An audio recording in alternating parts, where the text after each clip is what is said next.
Yeah, so I'm Dr. Matthew Turnock. I'm one of the anesthesiologists at the Royal Columbian Hospital. I'm also a clinical assistant professor with the University of British Columbia. Oh, anesthesia in space. Well, I will admit that my interest in space medicine started long before I got into medical school. I always wanted to be an astronaut, and I saw an interview with Dr. David Williams at my school at McMaster, who is actually an emergency medicine physician and now retired astronaut. And that kind of opened my eyes to the possibility that astronauts didn't have to be engineers or test pilots.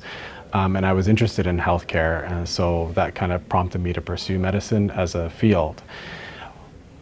You know, going through my training, you realize that there's not a lot of research in anesthesia and space medicine, primarily because nobody's doing surgery in space, right?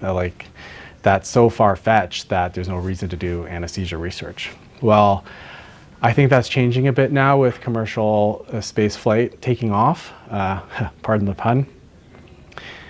And the more people that go into space and the more people that have health issues and the more people that stay longer in space and travel further from Earth, the more likely it is you might come across a condition that requires an invasive procedure or an operation.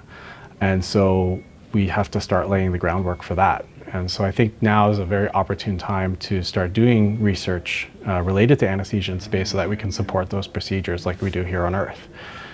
One of the concerns is that in space or in microgravity, when you give a spinal anesthetic, it can float all the way up to the brain, which can happen on Earth, but it's extremely rare and would cause problems with the heart, with breathing, unconsciousness, seizures. These are all bad things that you wouldn't want happening to an astronaut in space. Nobody's actually looked at how the medication behaves. So we set out to create a model of a spinal cord. We took CT images of healthy volunteers and 3D printed the spinal canal. So that's the tube that the spinal cord sits in.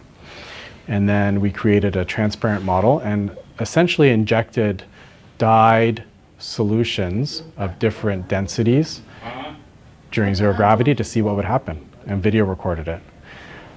So we expected that it wouldn't matter what density medication you inject, they would all behave the same without gravity, which is exactly what we found.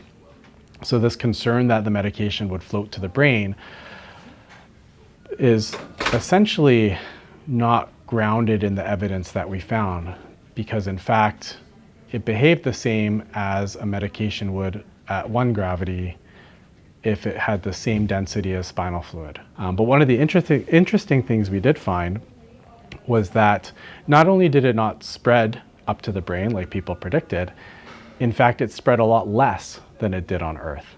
We would love to replicate our findings with different types of gravity, like lunar gravity or Martian gravity, because partial gravity may restore some of the effects we see here on Earth.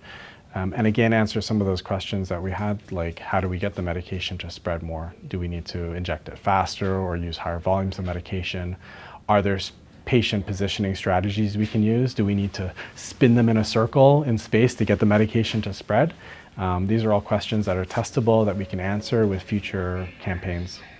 It's going to be many years before we're traveling to Mars, but when we do, we need to have some idea of how we're going to manage some of these conditions that we predict could potentially happen that we haven't seen before in space.